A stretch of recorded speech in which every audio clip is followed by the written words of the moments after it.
Brokers ने पूना शहर में हमारे कुछ एम्प्लॉयज़ को जो घर दिखाने आए थे उनको पकड़ लिया और उनकी पिटाई कर दी। अभी भी स्टिल अभी कुछ दिन पहले की बात है। इस कंडीशन में तो बहुत लोग आपको ज्वाइन भी नहीं करना चाहते होंगे कि यार नहीं, हम नो ब्रोकर क्यों ज्वाइन करें क्योंकि हमारी जान को खतरा है।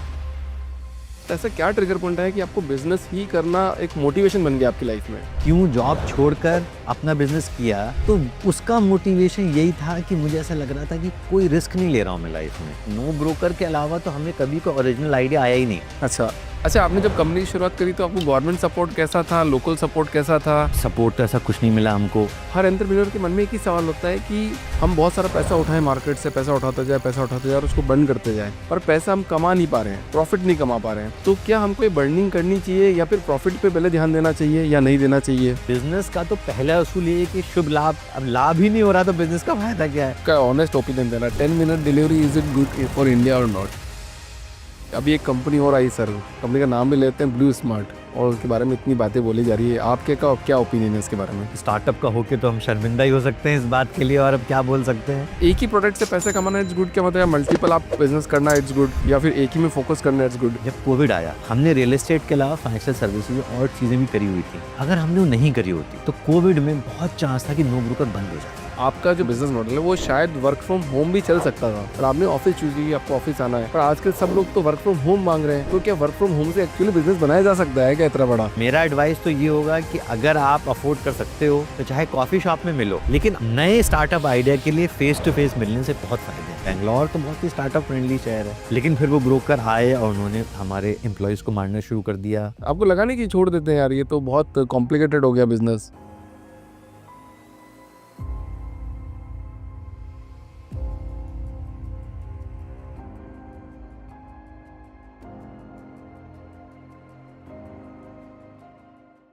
अमित सर, बहुत बहुत स्वागत है आपका द फाउंडर्स ड्रीम चैनल के अंदर। सर, मैं आज इतना खुश हूँ सर, और आपसे बात करने से पहले मैं एक छोटी सी ऑडियंस से बात कर लेता हूँ। 2013 के अंदर 2 जर्नी स्टार्ट हुई थी, nobroker.com और अभिषेक व्यास की जर्नी। तो मैंने भी ये सोचा था 2012 में जब मैं पास आउट हुआ था कि यार मैं लाइफ में कुछ करूँगा, पर मेरे को रास्ता क्लियर नहीं था। पर 2013 में सर को रास्ता क्लियर था कि नो ब्रोकर की शुरुआत करेंगे, और माइंड क्लियर था।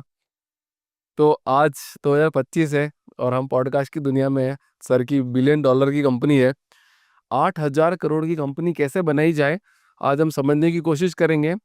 बड़ा कैसे सोचा जाए हम समझने की कोशिश करेंगे। रियल वैल्यू और वैल्यूएशन क्या होती है हम समझने की कोशिश करेंगे। सर, इस पॉडकास्ट के माध्यम से अगर हम आज एक भी एंटरप्रेन्योर पैदा कर पाए जो 8,000 करोड़ की कंपनी बनाए और आने वाले सालों में ये बोले कि अभिषेक जी और अमित जी, हमने आपका एक पॉडकास्ट देखा था, उससे हमको एक मोटिवेशन आया लाइफ में और उससे हम इतनी बड़ी कंपनी बना पाए। तो बहुत बहुत स्वागत है अमित सर आपका इस पॉडकास्ट के अंदर। हर फाउंडर का एक सपना होता है सर, आपने 2013 में सपना देखा, 2025 में वो सपना सेम है क्या सर? नहीं नहीं, थैंक यू सो मच मुझे इनवाइट करने के लिए। और आई थिंक 10 पहले कभी मैंने सोचा नहीं था कि जर्नी इतनी लंबी होती है, हाँ। कि 10 साल आपको लगेंगे कहीं से एक जगह से बी पहुंचने में। पर 10 साल बाद भी अब बाद भी लगता है कि अभी तो इतना ज़्यादा कुछ करना बचा है कि अब 10 इयर्स बाद भी शायद बैठे होंगे और फिर भी बहुत कुछ और करना बचा होगा। Absolutely right. तो आपने बस जो आपने सपना देखा था कि हम नो ब्रोकर की शुरुआत करेंगे और ऐसा-ऐसा काम करेंगे, तो क्या वो जर्नी में जो सपना वो आपका सेम रहा या फिर आप थोड़ा ऊपर-नीचे गए, नहीं फिर मेरे को चेंज किया, नहीं दूसरा काम करेंगे, या उसी सपने को जिया सर आपने? तो देखिए, जो ब्रॉड कॉन्सेप्ट था कि भाई कस्टमर की मदद करनी है, अगर हम ब्रोकरेज बचाएंगे तो कस्टमर के पैसे बचेंगे, कस्टमर उससे खुश होगा, हमको और बिजनेस देगा, वो बात तो ट्रू है। लेकिन उस पूरी जर्नी में ये बात भी सीखी है कि आप ज़्यादा एरोगेंट नहीं हो सकते कि मुझे तो एक्स चीज़ ही करनी है। कस्टमर की जैसे रिक्वायरमेंट चेंज हो रही हैं, वो उस हिसाब से आपको बदलना पड़ेगा। तो वो उसका भी ख्याल रखा ओवर द इयर्स कि भाई अगर कस्टमर ने रेजिडेंशियल मांगा तो वो दिया, कस्टमर ने कमर्शियल बोला तो वो किया, कमर्शियल ने प्लॉट बोला तो वो किया, पैकर मूवर बोला तो वो किया। हाँ। तो रास्ते में आई थिंक ब्रॉडली ये पता है कि हाँ ठीक है, नॉर्थ जाना है, लेकिन एग्जैक्टली कैसे जाना है वो समय के साथ चेंज करते रहे। और आपको लगा सर कभी मतलब 8,000 करोड़ की वैल्यूएशन और इतनी बड़ी कंपनी बना पाएँगे अपन? नहीं, कभी नहीं। कभी कभी नहीं सोचा आपने ऐसा? नहीं, कैसे ऐसा बोलते कि मैनिफेस्टेशन किया जाएगा तो बहुत बड़ी कंपनी बना देंगे? मेरे ख्याल से शायद जब एकदम शुरुआत करी थी तब ज़रूर एक बार तब ऐसा सोचते थे कि एक दिन शायद $1 बिलियन बनेगी। लेकिन फिर एक बार जर्नी स्टार्ट कर दी तो फिर वो थॉट चला गया, फिर तो रोज के ही हर महीने के नंबर क्या होंगे उसके अंदर ही जीवन बिजी हो गया। पर हाँ, अगर आप ये कहना चाहते हो कि कुछ बड़ा सोचोगे तो कहीं पहुंचेंगे, तो वो बात तो सच है कि आप अगर आप बड़ा सोचोगे तो शायद फिर आपके कदम भी उस तरफ ही जाएंगे कि इसको बड़ा कैसे कर सकते हैं, और फिर सूनर और लेटर मैनिफेस्टेशन ना हो तो जाता है। Right, right, right, right. तो अब अपन थोड़ी सी जर्नी शुरुआत करते हैं, क्योंकि सर देखो मेरी ऑडियंस बिल्कुल नहीं है, अभी नए-नए हम यूट्यूब पे आए हैं और बहुत सारी ऑडियंस बन रही है, हमको देखती है, सुनती है, समझती है कि यार हम किस गेस्ट को लेके आते हैं, क्या बात करते हैं। मेरे को थोड़ी-सी आपकी जर्नी बताओ ना सर, बिज़नेस माइंडसेट क्यों बना आपका? इसको पॉडकास्ट को बहुत सारे लोग वो भी देख रहे होंगे जिन्होंने पहले कभी बिज़नेस नहीं किया होगा, जिनकी फैमिली में कभी बिज़नेस नहीं होगा। राइट, तो मेरे साथ भी ऐसा ही है। तो मेरे मेरे पापा सिविल सर्वेंट थे, उन वो बिज़नेस नहीं करते थे। हाँ, मेरे जितने भी और जानने वाले आस-पास सब लोग हैं, सब लोग नौकरीशुदा ही हैं, और हमें भी यही बताया गया कि भई पढ़ाई करो, फिर जॉब करनी है तुम्हें। तो एटलीस्ट मेरी जर्नी से ये तो प्रूव होता ही है कि आपको बिज़नेस की कोई भी प्रायर नॉलेज की ज़रूरत नहीं है। राइट। और बिज़नेस करना एक बहुत ही कॉमन सेंस की बात है। जैसे कि कोई भी एक आदमी अपनी छोटी-सी दुकान लगाकर किराने का सामान जो बेचता है, वो तो शायद मुझसे और आपसे भी ज़्यादा रिस्क लेता है, क्योंकि उसके पास पीछे कुछ है नहीं ख़ास, अगर कुछ गड़बड़ हो जाए, राइट। दुकान में तो आगे क्या करेगा? तो हमसे भी ज़्यादा रिस्क ले रहा है। तो मेरे ख़्याल से बिज़नेस ना 2-3 चीज़ों बेसिक चीज़ों की वजह से ही है कि आप किसी चीज़ पे दृढ़ निश्चय करिए, उस आइडिया को आप छोड़िए मत, और जैसा हम लोग अभी पॉडकास्ट के पहले ही बात कर रहे थे, जैसे आपकी खुद की जर्नी भी है कि आपने ओवर द ईयर्स आपने जो आपने सोचा आप उसे करते रहे, आप उसे बढ़ाते रहे, मल्टीपल बिज़नेसेस करते रहे। आई थिंक यही सबसे बड़ी सीख है कि आपको एक आइडिया सोचिए, फिर उसके पीछे पड़े रहिए और आसानी से जाने मत दीजिए। मतलब फिर ये फिर क्षणभंगुर होने का टाइम नहीं है कि कुछ सोचा तो अब 6 महीने बाद विचार बदल गया। अब कुछ सोच लिया है, तो उसे करना ही है। मतलब बोला जाता है ना कि जब आदमी वो पॉलिटिक्स में एंटर करता है या गुंडागर्दी में एंटर करता है, तो there is only one way. जाने का रास्ता तो है, पर आने का रास्ता नहीं है वहाँ से। ऐसा ही सेम शायद अगर बिज़नेस में माइंडसेट लेके चलेंगे तो हाँ, तो मतलब मेरे ख्याल से जैसे वो अंग्रेजी कहावत है बर्न द ब्रिजेस, तो वो वाला काम तो करता है। हाँ, मैं ऑफ कोर्स मैं ये एडवाइस नहीं करूँगा कि अगर आप सब कुछ करें और बिज़नेस ना चले, फिर भी आप जिद पकड़ें और छोड़ें नहीं उसे, वो तो मैं नहीं बोलूँगा। लेकिन मैं ये ज़रूर बोलूँगा कि या तो आप करिए मत बिज़नेस, राइट। अगर सोच लिया है, तो दिमाग में ये तो सोच लीजिए कम से कम 1 साल, 2 साल, 3 साल, इस बीच बार-बार नहीं सोचूँगा। क्योंकि आप किसी भी तरह का बिज़नेस करें, उसमें उतार-चढ़ाव आने ही आने हैं। क्योंकि सब चीज़ें आपके कंट्रोल में है ही नहीं, यही बिज़नेस का नियम है। लेकिन उसमें आपके हाथ में केवल एक ही चीज़ है कि आप गिव अप मत करो, आप छोड़ो मत, हुँ। आप कंटिन्यूअसली सीखते रहो जो कस्टमर बोल रहा है, उसके हिसाब से आप अपने को चेंज करते रहो, लेकिन आप गिव अप मत करो। तो परसिवरेंस, परसिस्टेंस वो तो बेसिक इंग्रीडिएंट है, उसको नहीं छोड़ सकते।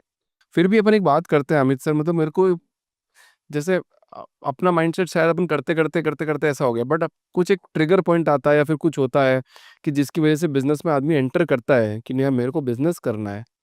जैसे हमको सिखाया गया कि भैया नौकरी नहीं करोगे तो तुमको पैसे नहीं मिलेंगे, पैसे नहीं मिलेंगे तो तुम सर्वाइव नहीं कर पाओगे, रिस्पॉन्सिबिलिटी नहीं कर पाओगे। तो वो आपके साथ ऐसा क्या ट्रिगर पॉइंट है कि आपको बिज़नेस ही करना एक मोटिवेशन बन गया आपकी लाइफ में? पैसा कमाना अगर मोटिवेशन था तो वो भी बताना पड़ेगा, और वास्तव में समाज में कुछ चेंज लाना था तो वो भी बताना पड़ेगा सर। तो देखिए, पैसा कमाना और समाज में चेंज लाना, ये 2 मोटिवेशन तो लॉन्ग टर्म में होते हैं। लेकिन अगर आप पूछें कि क्यों जॉब छोड़कर अपना बिज़नेस किया, तो उसका मोटिवेशन यही था कि मुझे ऐसा लग रहा था कि कोई रिस्क नहीं ले रहा हूँ मैं लाइफ में, और बहुत ही कंफर्टेबल हो गया हूँ। तो मैं बेसिकली अच्छे कॉलेज से पढ़ा, उसके बाद फिर मैं अपना जॉब करने लग गया, और फिर हर किसी की तरह यही ऑब्जेक्टिव हो गया कि भैया अगला प्रमोशन कब मिलेगा, जॉब में आगे कैसे बढ़ेंगे। लेकिन फिर एक पड़ाव ऐसा आया जिसको मिड लाइफ क्राइसिस भी बोलते हैं, जिसके अंदर लगा कि ये क्या हो रहा है? ये तो बस आप और कंपनीज़ के लिए प्रेज़ेंटेशन बनाए जा रहे हो, वही चलता जा रहा है। कोई रिस्क तो लिया ही नहीं है। और फ़ायदा क्या हुआ अगर आप कोई रिस्क ही नहीं ले लाइफ में, तो अवार्ड भी कभी कोई बहुत बड़ा तो मिलेगा नहीं। कुछ ऐसा होगा नहीं जिसको आप पीछे मुड़ के देख पाएँ कि आपने बनाया। तो एक कुछ बड़ा बनाने की भी बड़ी इच्छा थी कि भई पैसे तो कमाने के तरीके जॉब के अंदर भी बहुत है। बहुत से लोगों ने जॉब में बहुत पैसे बनाए हैं, और सामाजिक चेंज भी आप बिना एंटरप्रेन्योर हुए भी कई तरीके से कर सकते हैं। राइट। तो वो दोनों तो मोटिवेशन थे ही, लेकिन बड़ा मोटिवेशन ये भी था कि कुछ रिस्क लेके कुछ ऐसा क्या ऐसा क्रिएट कर सकते हैं जिसको पीछे मुड़ के देखें कि भई देखो क्या चीज़ बना दी है। आज आपको क्या लगता है? अब अब 10 साल के बाद थोड़ा प्राउड फीलिंग आती है कभी-कभी देखकर, जब किसी अननोन स्ट्रेंजर से मिलते हैं और वो बोलता है कि भई नो ब्रोकर हमने इस्तेमाल किया, वो अच्छा था। या अपने किसी टीममेट से मिलते हैं और वो खुशी उसे बताता है कि नो ब्रोकर में वो 5 साल से है या 7 साल से हैं और उन्हें अच्छा लगा, तो ये फील होता है कि अपार्ट फ्रॉम नॉर्मल जॉब आप किसी की लाइफ में कोई वैल्यू भी ऐड कर रहे हैं, चाहे वो कस्टमर हो, चाहे वो आपके टीममेट्स हो। राइट। तो एक बात बताओ सर, यहाँ पे रियल वैल्यू और वैल्यूएशन दोनों का थोड़ा फ़र्क समझाओ, क्योंकि आज वैल्यूएशन का गेम ज़्यादा बड़ा है रियल वैल्यू की वजह से। मतलब मुझे नहीं पता मेरे को ये बात करने के लिए मैं राइट पर्सन हूँ या नहीं, बट फिर भी मैं एक सवाल पूछ रहा हूँ आपसे कि वैल्यूएशन का गेम होना चाहिए या रियल वैल्यू का गेम होना चाहिए? क्योंकि एंटरप्रेन्योर, आप विश्वास नहीं करोगे सर, बहुत सारे एंटरप्रेन्योर से मैं मिलता हूँ, वो बोलते हैं कि यार इन्वेस्टर से पैसा वैसा ले लेंगे, हमको पता है कैसे कमाना है और हम निकल लेंगे। मैंने कहा धन्य हो भाग हमारे जो आप हमारे साथ बैठे हैं। तो आप बताइए सर, बिकॉज़ आपने एक वैल्यू क्रिएट करी है मार्केट के अंदर, तो रियल वैल्यू और वैल्यूएशन में क्या फ़र्क है? तो देखिए, वैल्यूएशन वो है जो अखबारों में आता है और जिस पर बेसिकली बहुत बातें होती हैं और शोर होती हैं, और ऑफ कोर्स बहुत सारे एंटरप्रेन्योर ऐसे हैं जो वैल्यूएशन को चेस करते हैं क्योंकि वो हेडलाइन नंबर होता है। और कई बार ये भी हो सकता है कि आप शॉर्ट टर्म में आप कुछ बनाएं, वैल्यूएशन बढ़ा दें और उसको बेच दें और आप निकल जाएं और आपका आपका फायदा हो जाए। ऐसे ही बहुत सारे एंटरप्रेन्योर्स हैं, उनका भी करने का तरीका है। आई थिंक हमको बेसिकली, चूंकि हमने मिड 30s में स्टार्ट किया, हमारे लिए ये कोई वो गेम नहीं था कि आप 5 साल करा और आप बेच के निकल जाएं। मेरे लिए तो, और मेरे को फाउंडर था कि भाई आप कर रहे हैं, हम इसको छोड़ नहीं सकते, कि अब अगर नो ब्रोकर नहीं चली तो मैं अपने हाथ से ही वो ताला लगाऊंगा आखिरी दिन। मैं उसे अब छोड़ूंगा नहीं। मतलब जब तक आखिरी पैसा गुल्लक में है अपनी जेब में, तब तक फाइट मारेंगे, फिर बंद करेंगे। तो हमने तो ये कोशिश ये करी कि भाई रियल वैल्यू मिले और फिर वैल्यूएशन आए। हमारे वाले बिजनेस में जैसे बहुत सारे बिजनेस हैं, जैसे कि आप एजुकेशन सेक्टर में हैं, जहाँ पर बहुत तेजी से फंडिंग हुई और जहाँ बहुत अच्छा वैल्यूएशन का गेम बना।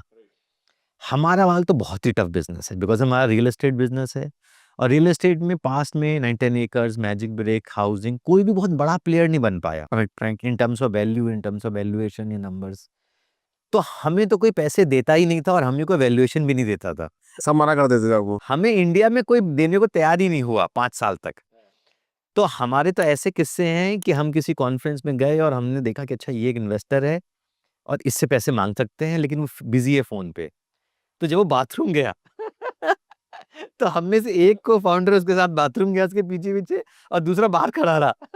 और हाथ धोते हुए हमने उससे बात करी कि हाँ सर कैसे हैं, ये वो, हम ये वो। और जैसे ही वो बाहर आया, उसको हमने प्रेजेंटेशन दिखाया और थैंकफुली उसको पसंद आया, तो उसने पैसे डाल दिए। पहला ऐसा इन्वेस्टर मिला? वन ऑफ द इन्वेस्टर ऐसा ही मिला हमें, जिसको हमने बेसिकली पकड़ा हमने बाथरूम के पास, क्योंकि वो बहुत बिजी था, वो बहुत बड़ा बड़ा आदमी था। हाँ, आज इतने साल के बाद जब मिलते हैं तो वही हमसे बोलता है कि थोड़े और पैसे डाल देने चाहिए थे। हुआ था। हाँ, क्योंकि हमने बहुत वैल्यू क्रिएट करी। Right, right. तो देखिए, थ्योरेटिकल तो सही आंसर तो जो बहुत लोग सुनना चाहेंगे वो ये है कि साहब रियल वैल्यू इंपॉर्टेंट है, वैल्यूएशन इंपॉर्टेंट नहीं है। पर वो तो मैं नहीं बोल सकता, क्योंकि ये भी सत्य है कि बहुत सारे लोग वैल्यूएशन में मोटा वैल्यूएशन करके खुद निकल जाते हैं, वो उनका अपना तरीका है। लेकिन अगर आप पिछले कुछ सालों की हेडलाइंस देखें, तो आपको ही लगेगा कि अगर रियल वैल्यू ऐड नहीं हुई है, तो दोनों कैचअप कर लेते हैं और उसके बाद जो बदनामी होती है, उसके बाद फिर क्या फ़ायदा हुआ उन पैसों का जो आपने उस तरीके से कमाए। तो मेरे ख़्याल से सिंपल रास्ता भी बहुत रिवॉर्डिंग है कि आप वैल्यू क्रिएट करो, कस्टमर आपको सड़क पे मिले तो कम से कम बोले तो कि हाँ भाई, आपका प्रोडक्ट यूज़ किया, अच्छा है। ये तो ना बोले कि अरे हमारा कट गया, आपका प्रोडक्ट यूज़ किया। तो हमने भी कुछ किया फिर जीवन में। नहीं तो आप एक बात बताओ कि कुछ ऐसे लोग होते हैं जो एक तो मास ऑडियंस है, जो बहुत सारे कॉलेज में पढ़ रही है, मतलब जो इंजीनियरिंग कर रहे हैं, बीएससी आईटी कर रहे हैं, बहुत सारे बच्चे हज़ारों की तादाद में। उसके बाद थोड़ा प्रीमियम कॉलेज आ जाते हैं। फिर एक आते हैं आप जैसे लोग क्रीम, एकदम टॉप में, जो जिसने आईआईटी भी क्रैक कर ली, आईआईएम भी क्रैक कर ली, सब कुछ हो गया। मतलब उससे ऊपर तो मेरे को लगता नहीं इंडिया में वो साइंटिस्ट ही होंगे कुछ, ऊपर कोई लोग है नहीं। फिर भी बिज़नेस का कीड़ा, वो मेरे को अभी तक क्लियर नहीं हो रहा है कि मतलब इतना पढ़ने के बाद में आपने एक सीट ली, पढ़ाई करी, अच्छा काम किया, फिर किसी बड़ी कंपनी को हेल्प करने की बजाय आपने खुद ने किया। तो वो आपने स्टार्टिंग में क्यों नहीं किया और इसके बाद क्यों किया? तो मेरे ख़्याल से स्टार्टिंग में तो हर एक मिडिल क्लास की तरह बस यही उद्देश्य था कि भैया अपनी जॉब लग जाए और हम अपना परिवार शुरू करें, जैसे हर किसी का होता है। राइट। और थोड़ा-सा ये भी है कि पूरा स्टार्टअप फंडिंग का माहौल भी पिछले 10-15 साल में ही आया है। अगर आप 20 2012 के बाद, राइट। हाँ जी, अगर आप 20 साल पहले देखें तो ना तो फ्लिपकार्ट था, ना स्विगी था, ना उबर था, ना ओला था, कोई नहीं था। तब आप अपना कुछ स्टार्ट करते तो आपको बैंक के पास जाना पड़ता लोन के लिए। अभी मुझे लगता है कि जो भी ये पॉडकास्ट देख रहे हैं, अभी इस मोमेंट पे वो बहुत लकी हैं। क्योंकि पहला कि जियो की वजह से हर किसी के हाथ में मोबाइल फ़ोन है। तो अगर आपका प्रोडक्ट है तो वो इंटरनेट से हर के माध्यम से हर किसी के पास पहुँच सकता है। राइट। दूसरा, स्टार्टअप फंडिंग का बहुत अच्छा एनवायरनमेंट है, ना केवल विदेशी इन्वेस्टर्स का, इंडियन इन्वेस्टर्स का। और थर्ड, देश में बहुत समस्याएँ हैं। आप घर से बाहर निकले से रात तक आएँगे, बहुत समस्याएँ हैं सॉल्व करने के लिए। Right, right. तो जो समस्या आपको भी, और समस्याएँ ना केवल गरीब तबके को हैं, समस्याएँ अमीर तबके को भी है। दोनों का है। हर किसी को तो अपनी समस्या है, किसी को स्किन की चिंता है, किसी को ऑफ़िस टाइम पे पहुँचने की चिंता है, राइट, राइट। और हर किसी के लिए सॉल्यूशन है। और अगले 10-20 साल बहुत ही बढ़िया होने वाले हैं इंडिया के लिए। तो किसी का भी अगर इच्छा है कि अपना कुछ बिज़नेस करें, तो ये बेस्ट टाइम है, एकदम बेस्ट। एकदम बेस्ट टाइम है। अगर अभी भी आपने नहीं किया तो पता नहीं आप किस टाइम का वेट कर रहे हैं। अच्छा, आपने जब कंपनी की शुरुआत करी तो आपको गवर्नमेंट सपोर्ट कैसा था? लोकल सपोर्ट कैसा था? तो देखिए, सपोर्ट तो ऐसा कुछ नहीं मिला हमको। ज़ीरो सपोर्ट पे किया बिल्कुल। हाँ, और क्या हम सपोर्ट चाहते थे? मेरे ख़्याल से शायद नहीं, क्योंकि हम चाहते थे कि भई हमें करने दो, ताकि ऐसा ना हो कि इसके अंदर भी कोई किसी चीज़ में फँस जाएँ बेकार में। और तो आई थिंक हमको बस गवर्नमेंट से ये चाहिए था कि हम सब सबसे बड़ा सपोर्ट ये चाहिए था कि कोई इंटरवेंशन ना हो। तो हमें कोई इंटरवेंशन नहीं हुआ, तो जो हम अपना काम था हम कर पाए। तो बट ऐसा आपने शायद एक वीडियो में बोला था ना कि आपके साथ शायद ऑफिस में कुछ मारपीट भी करी लोकल लोगों ने आपके लोगों के साथ। हाँ, तो तब वो किस्सा ये हुआ कि बेसिकली चूँकि हम लोग नो ब्रोकर हैं, और नो ब्रोकर का काम है प्रॉपर्टी ओनर और टेनेंट को डायरेक्टली जोड़ना, राइट। बिना किसी ब्रोकर के। तो एक बार ऐसा हुआ कि ऑफ़िस के बाहर हमने देखा कि 50-60 लोग इकट्ठा हो गए हैं, तो हमें समझ में नहीं आया कि क्या हो रहा है। लेकिन वो बहुत से ब्रोकर या ब्रोकर के भाई-बंधु थे, वो ऑफ़िस तोड़ना चाहते थे और कंप्यूटर भी तोड़ना चाहते थे। तो एकदम पैनिक हो गया, और बैंगलोर जैसे शहर में हमें उम्मीद नहीं थी कि ऐसा हो सकता है कभी। क्योंकि ये आप किसी और शहर में सोच सकते हैं, पर बैंगलोर तो बहुत ही स्टार्टअप फ्रेंडली शहर है। लेकिन फिर वो ब्रोकर आए और उन्होंने हमारे एम्प्लॉइज़ को मारना शुरू कर दिया। तो एकदम अनप्रिपेयर्ड, और हम लोग एकदम पढ़ने लिखने वाले लोग, हाँ। तो ना हमारे फ़ोन में किसी आईएएस ऑफ़िसर का फ़ोन नंबर सेव्ड है, ना किसी पुलिस वाले का, कोई जान-पहचान नहीं है शहर में हमारी, तो हमें पता नहीं करना क्या है। तो हमने तो वही 100 पे पुलिस को बुलाया, और पुलिस ने हमें ही लेके चली गई पुलिस स्टेशन, अच्छा, आप लोगों को लेके चली गई? और ब्रोकर वहीं के वहीं रह गए। तो हमें एहसास हुआ कि हमारा तो लोकल कनेक्ट कुछ भी नहीं है, लोकल पुलिस से भी हमारी कोई जान-पहचान नहीं है। उन ब्रोकर्स की बेटर जान-पहचान है पुलिस से। तो फिर आपने कैसे डील किया उससे सर? तो वो तो आप बस ये शुक्र समझिए कि एक आयरन ग्रिल डोर था ऑफ़िस के बाहर, जो बंद कर लिया हम लोगों ने। अंदर सब जो फीमेल एम्प्लॉइज़ थीं वो रोने लग गईं, सब लोग परेशान हो गए एकदम से ही। और उसके बाद फिर पुलिस के पास गए, पुलिस ने भी सजेस्ट किया कि नहीं-नहीं कंप्लेंट मत करो, लोकल लोग हैं, क्यों पंगा ले रहे हो आप? पर उसके बाद तो बहुत ही मुश्किल हो गया वहाँ पे रहना, क्योंकि बार-बार ब्रोकर के कुछ ना कुछ इंसिडेंट होने लग गए। Right, right, right. तो फिर हमने वो ऑफ़िस रातों-रात छोड़ा, और फिर उसके बाद ये हुआ कि कोई एक बंदा आ गया और उसने बोला कि मैं म्युनिसिपैलिटी का हूँ, और आप ये कमर्शियल काम नहीं कर सकते। ये तो अच्छा, आप नहीं कर सकते? कि हाँ, अब हमारा इतनी भी प्रेजेंस ऑफ माइंड नहीं था कि हम बोलें कि आप आईडी कार्ड दिखा दो, हाँ। या आप कम से कम हमें एक नोटिस तो दो, हम रिस्पॉन्ड करेंगे। नाइस। एक बंदा आया, उसने बोला मैं म्युनिसिपैलिटी से हूँ, आपको 2 घंटे में खाली करना है वरना मैं लॉक कर दूँगा और सामान अंदर रह जाएगा। तो हम लोग भी बेवकूफ़ की तरह हमने सब सामान जो था उठाया, हम चले गए, और हमें पता भी नहीं है कहाँ जा रहे हैं। वेबसाइट भी बंद हो गया, ऑफ़िस भी बंद हो गया। फिर हम नया ऑफ़िस ढूँढ रहे हैं, हुँ। बहुत डिसरप्शन हुआ, बहुत बहुत तकलीफ़ हुई। लेकिन उसके बाद फिर छोटे ऑफ़िस में कहीं काम किया किसी तरह से, फिर 5-6 महीना लगा, फिर दूसरा ऑफ़िस लिया, फिर वहाँ शिफ्ट हुए। तो कई बार बिज़नेस के अंदर इस तरह की प्रॉब्लम भी आती हैं जो आपने कभी सोची नहीं है, जो प्लान में है ही नहीं। बट उसको पेशेंसली डील करना बहुत इम्पोर्टेंट। हाँ, मेरे ख़्याल से यही कर सकते हो कि आप, आपको लगा नहीं कि छोड़ देते हैं यार, ये तो बहुत कॉम्प्लिकेटेड हो गया बिज़नेस? नहीं, जैसे मैंने आपसे बोला ना, ये सोचा हुआ था कि लास्ट तक फाइट मारेंगे, चाहे कितनी भी परेशानियाँ आ जाएँ, और चाहे परेशानियाँ हमने सोची हो या नहीं सोची हो, लेकिन छोड़ेंगे नहीं। हाँ। तो हमारे हाथ में देखिए, परेशानी तो हमारे हाथ में है नहीं, कल को नहीं आ सकती, आज हम और आप बात करें, कल सुबह भी आ सकती है। राइट, राइट, हाँ। हमारे हाथ में केवल एक ही चीज़ है कि हम बहुत कोशिश करेंगे, बहुत फाइट मारेंगे, अपनी पूरी अक्ल लगाएँगे हर प्रॉब्लम को सॉल्व करने के तरीके में। राइट। वही हमारे हाथ में है, उसके आगे हमारे हाथ में है भी नहीं। तो उसके बाद में क्या सोचना? तो एक बात बताओ, बिज़नेस सर पैसे से चलता है कि जज़्बे से चलता है? दोनों से चलता है सर, केवल जज़्बे से भी नहीं चलता। लेकिन अगर पैसे से ही चलता होता, तो कोई नया एंटरप्रेन्योर बनते ही नहीं, राइट। बस पुराने लोग ही अमीर होते रहते। तो जैसे ही आप जैसे कोई भी आप किसी भी किंगडम के बारे में देख लीजिए, तो कोई भी जब राजा बने, बड़े राजा जब बने, वो इसलिए बने क्योंकि उनके पास जज़्बा था और पैसे भी थे। पर उनकी पुश्तें देखिए आप, 2-4 पुश्तों के बाद पैसे तो थे, राइट। जज़्बा चला गया, हाँ। तो राजा नहीं रहे, फिर वो कोई और आ गया। तो दोनों ही चाहिए, जज़्बा भी चाहिए और पैसे भी चाहिए। मतलब अब तो आपने पैसा-वैसा भी कमा लिया सर, कंपनी भी बना ली, बहुत बड़ी कर ली और भी शायद और बड़ी होती जाएगी, होती जाएगी। तो अभी आपका सपना क्या है अभी?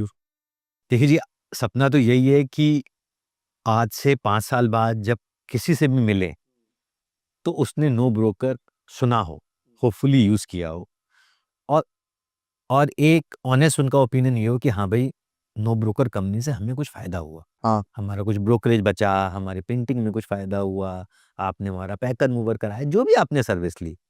पर ऑब्जेक्टिव तो यही है कि आज से 10-20 साल जब रिटायर हो जाएँ, तो पीछे मुड़ के देखें कि हाँ भाई, लोगों की लाइफ़ में कुछ एक वैल्यू ऐड करी, उन्होंने याद रखा हमें। तो अब विज़न तो बेसिकली यही है कि नो ब्रोकर और बड़ी हो और हम हाउसहोल्ड नेम बने।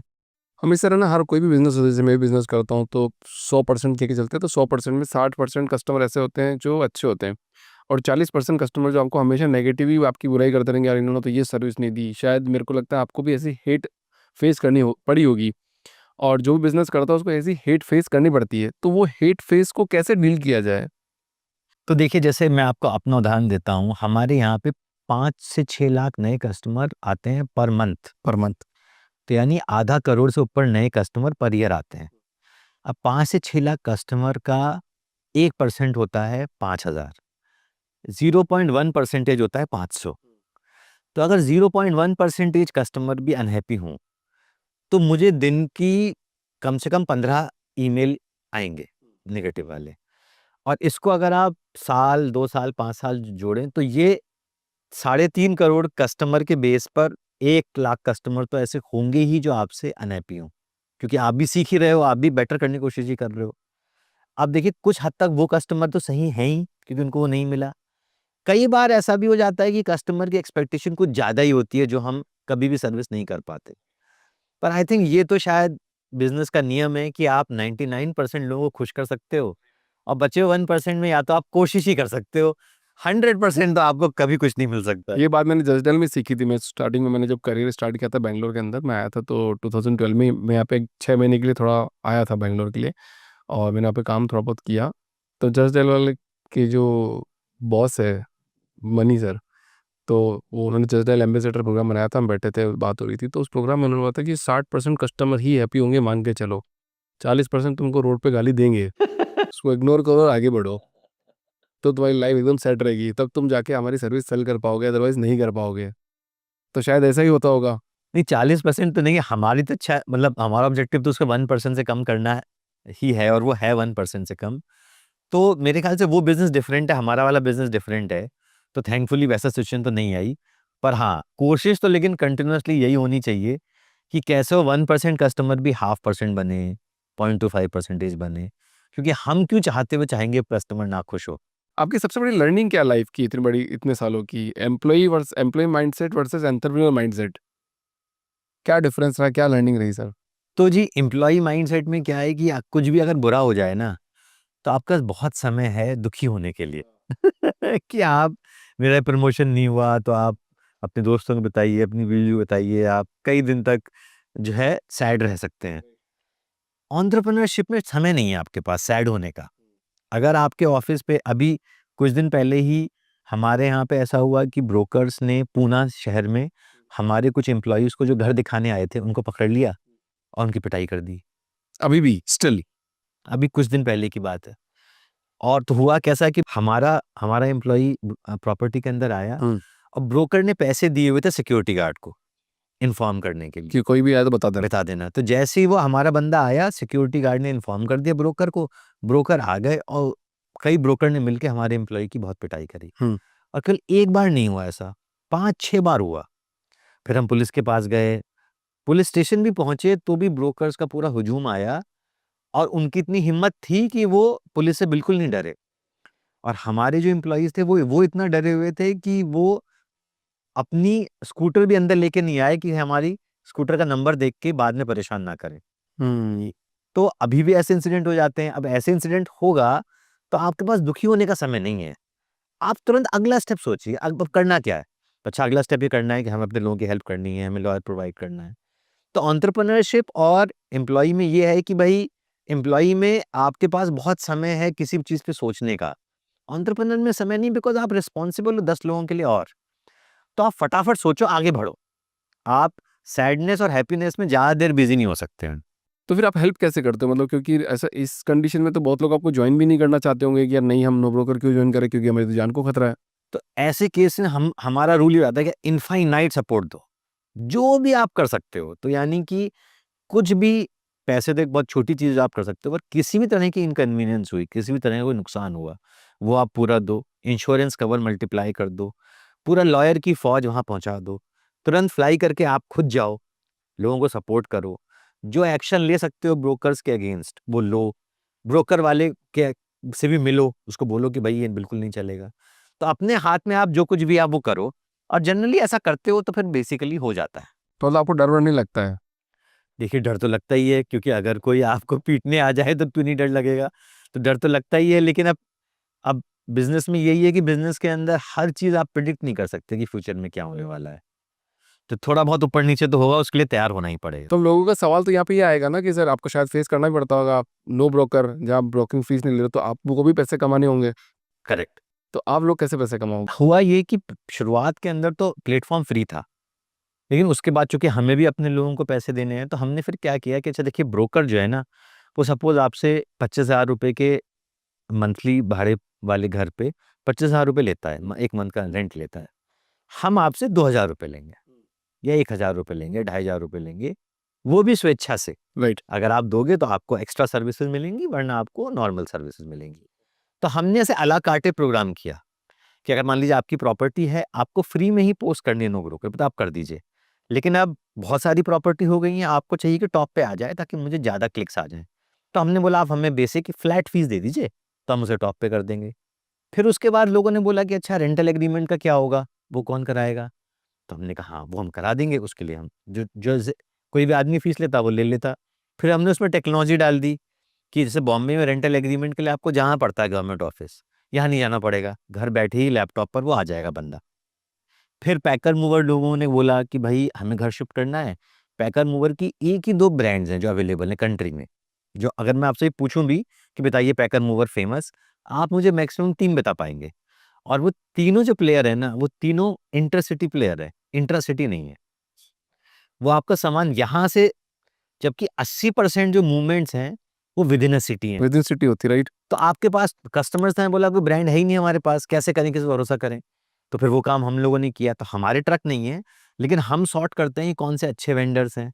फिर वही वेंडर नो ब्रोकर की बेसिकली ड्रेस पहन के जाते हैं, नो ब्रोकर की ब्रांडिंग होती है, हमारी प्लेटफ़ॉर्म बुकिंग होती है। तो हमने रियल एस्टेट से स्टार्ट करा, फिर हमने rental agreement, legal documentation, home interiors, packers and movers, painting, cleaning, no brokerhood, फिर बहुत सारी चीज़ें और। तो मतलब आप ये कहना चाह रहे हो, मतलब आपसे बात करते हुए मेरे को समझ में आ रहा है सर कि कोई भी बिज़नेस आप शुरू करते हो तो शायद उसी बिज़नेस से आप पैसा कमाओ, ये ज़रूरी नहीं है। बिल्कुल। तो मेरे ख़्याल से ये तो आप एरोगेंस तो आप बिज़नेस में बिल्कुल भी नहीं ले सकते कि अरे भाई, मुझे तो ऐसे ही करना है। आप कस्टमर ही कंटीन्यूअसली सुनते रहो। तो मैं तो ये बहुत बार बोलता हूँ कि नो ब्रोकर के अलावा तो हमें कभी कोई ओरिजिनल आइडिया आया ही नहीं। अच्छा। हम तो एकदम कॉपी कैट है। कस्टमर ने जब जो बोला हमने वो कॉपी कर लिया। पर हाँ, हमने कस्टमर सुनते रहे हम लगातार, और आज भी सुनते रहते हैं। राइट। क्योंकि कस्टमर कंटीन्यूअसली चेंज हो रहा है। आज से 5 साल पहले जो कस्टमर माँगता था, उससे कहीं ज़्यादा आज माँग रहा है। तो अगर आप सुनोगे नहीं तो आप प्रोवाइड भी नहीं कर पाओगे सर्विस। तो आप सर कैसे डिसीजन कैसे लेते हो? मतलब अगर जैसे मान लो कि एक एंटरप्रेन्योर है, अपन को सुन रहा है और वो मतलब उसको लगता है कि यार, क्योंकि उसका तो बहुत सारे फीडबैक आते होंगे कि ये भी ले लो, ये भी कर लो, वो भी कर लो, वो भी कर लो। तो उसमें से कौन-सा बेटर है कि मार्केट में वो चलेगा, नहीं चलेगा, तो उसका डिसीजन कैसे लिया जाए? ये बहुत ही अच्छा क्वेश्चन है, और आप विश्वास मानिए कि मेरे पास बहुत सारे लोग आते हैं एंटरप्रेन्योर जो मुझे बोलते हैं कि भाई हमारा ये आइडिया है, हम करें कि नहीं करें? और मेरा जवाब ये होता है कि आप मुझसे बिल्कुल ही मत पूछिए। जस्ट बिकॉज़ मैं एक एंटरप्रेन्योर हूँ और किसी और फील्ड का हूँ, का मतलब बिल्कुल नहीं है कि मैं आपके फील्ड में एक्सपर्ट हो गया या मैं इस लायक हो गया कि मैं आपको एडवाइस दे पाऊँ। पर आप मुझसे एडवाइस लोगे तो मेरे दिमाग में जो आएगा मैं बोलूँगा, उससे आप भ्रमित भी हो सकते हो। राइट। तो यहाँ पे ना बिज़नेस में ये एक समस्या है, तो मैं बताता हूँ आपको। मान लीजिए आपका कोई बिज़नेस आइडिया है, अब आप अपने दोस्तों से पूछेंगे, उनको भी जितनी समझ है उस हिसाब से जवाब देंगे। कुछ लोग पोलाइटनेस में येस बोल देंगे, और जब आप इन्वेस्टर के पास जाएँगे तो इन्वेस्टर भी सीधा जवाब नहीं दे सकता, बिकॉज़ इन्वेस्टर कहीं बुराई नहीं करना चाहता फाउंडर की। पर इन्वे बहुत पर इन्वेस्टर का रोल ऐसा है कि 20 में से 19 तो मना ही करेंगे क्योंकि उनको सिलेक्टेड लेने हैं। तो बहुत कन्फ्यूजन हो जाता है कि एक तो आपने अपनी जॉब छोड़ दी है, या तो एक आप चीज़ कर रहे हो, फाइनेंशियल रिस्क भी ले रहे हो, अब कैसे डिसाइड करो?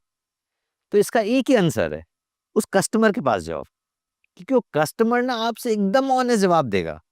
और अगर कस्टमर कह रहा है कि हाँ, मैं ये प्रोडक्ट के लिए पैसे दूंगा, तो आप किसी वीसी की मत सुनो, आप किसी फ्रेंड की मत सुनो, आप किसी एक्सपर्ट की मत सुनो, क्योंकि वो सिंपल आदमी जो सड़क पे खड़ा हुआ है ना, अगर उसने कहा कि हाँ, मैं प्रोडक्ट लूंगा, वही सच है। बट यहाँ पे एक बात और आ जाती है ना सर, कि जैसे मान लो किसी ने कोई प्रोडक्ट लॉन्च किया, वो 100 लोगों तक तो बिक जाता है, कि चलो 100 लोगों तक तो चले गए, 1000 लोगों तक भी चले गए, एक 1 to 1 बेच दिया किसी बंदे ने। बट वो 1000 से 1001 नहीं होता, और 1000 से 10,000 नहीं होता है। तो उसके अंदर गड़बड़ ये होती है कि बहुत बार हम मार्केट साइज के बारे में नहीं सोचते हैं।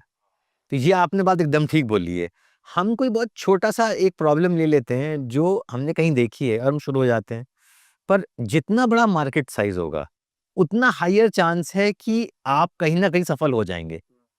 तो ये बहुत ही अच्छा आपने सवाल पूछा है। तो ये तो मैं हर किसी ऑडियंस को बोलूंगा कि पहले मोटा मोटा मार्केट साइज समझ लो कि इंडिया में कितना बड़ा मार्केट है इसका। जितना आप छोटा मार्केट स्टार्ट करोगे ना, उतना वो रिस्की है। एक बहुत बढ़िया एग्जांपल शेयर करता हूँ सर मैं यहाँ पे, मैं पॉडकास्ट के अंदर इसी इसी टॉपिक के ऊपर हम एक फाउंडर के साथ मैं पॉडकास्ट कर रहा था, और चिकन किंग है वो अभी बेंगलोर के अंदर। तो यही बात कर रहे थे, मार्केट क्या बली, मार्केट को समझने लगे कि मार्केट समझ लो कितना बड़ा है, कैसा है। तो उन्होंने बोला ठीक है अभिषेक, मैं भी एंटरप्रेन्योर नया नया, और मैं भी मार्केट समझ लेता हूँ। तो मैंने इंटरनेट पे रिसर्च किया, और मैं लॉन्च करना चाहता था कि कुक फूड, मतलब फूड कुक इन 2 मिनट्स वाला, ऑटोमेटिकली, मतलब जल्दी जल्दी खाना पक जाए, मैं बस बना के दे दूंगा, हो जाएगा। तो मैंने सर्च किया तो इंटरनेट पे बताया गया कि ये तो $1 बिलियन की इंडस्ट्री, इतना बड़ा मार्केट है। और जब मैं मार्केट में बेचने गया तो कोई खरीद ही नहीं रहा उसको। 1 डेढ़ साल मैंने उसमें लगाया पूरा अभिषेक, और कोई भी नहीं खरीदने को तैयार। मैंने फिर इंटरनेट सर्च किया, देख तो $1 बिलियन इंडस्ट्री, खरीद कौन रहा है? पता पड़ा वो तो यूएस का मार्केट है। तो इतनी बड़ी गलती, 1 साल तक वो उसको उनको समझ नहीं आया कि दिख तो रहा है, पर बिक क्यों नहीं रहा। नहीं नहीं, ये गलती तो आई थिंक काफी लोग करते हैं। और आप हमारे अगर बिजनेस देखो, तो हमारा बिजनेस तो बिल्कुल नहीं चलेगा यूएस में आज, क्योंकि यूएस का मार्केट तो कम्प्लीटली ब्रोकर है। तो आप अगर गूगल करोगे तो हमारा तो वहां पे जीरो का गेम बनता है। लेकिन आप बहुत सही बात बोल रहे हो कि इंडिया की कंडीशन को समझ के ही मार्केट बताओ आप। अगर इंडिया में लोग वो गरम खाना खाना है और जैसे 1 मिनट नहीं चाहिए, तो आप कितना भी कर लो, इंडिया में नहीं बिकेगा वो। अच्छा एक बात बताओ सर, आपका ऑनेस्ट ओपिनियन देना, 10 minute delivery is it good for India और नॉट? तो देखिए, जब ये शुरुआत हुआ था तो मुझे लगा था कि किसी को जरूरत नहीं है 10 मिनट की। लेकिन अब मैं अपने घर के अंदर ही देखता हूँ कि आई थिंक हम कंज्यूमर्स को जितना आप स्पॉइल करो, हम उतना स्पॉइल होने के लिए तैयार हैं। हाँ, कई लोगों के बेसिकली नेगेटिव्स भी हैं कहने के, कि जितनी चीज़ें आप बाहर से ऑर्डर करते हो, बाहर से खाना लेते हो, वो हेल्थ के लिए लॉन्ग टर्म में तो अच्छा नहीं है शायद। तो उसके नेगेटिव्स हैं। लेकिन अब कंज्यूमर्स को जो चाहिए वो तो बिजनेसमैन प्रोवाइड करेगा ही। तो आई थिंक दोनों ही तरह के आर्गुमेंट हैं, प्लस में भी और नेगेटिव में भी। पर इसमें तो कोई शक नहीं है कि कंज्यूमर्स को आप जितना पैम्पर करो, तैयार बैठे हैं पैम्पर होने के लिए। पीयूष गोयल जी का स्टेटमेंट भी आया था कि हम क्या बना रहे हैं, हम इनोवेशन की तरफ क्यों नहीं जा रहे हैं, हम क्यों क्रिएट कर रहे हैं ऐसा। तो उन्होंने, पीयूष गोयल जी ने बात तो एकदम सही बोली है। लेकिन उन्होंने चाइना का उदाहरण दिया। चाइना का ही आप मैं उदाहरण देता हूँ आपको। चाइना में मेतुआन करके कंपनी है, जो $multi-billion कंपनी है।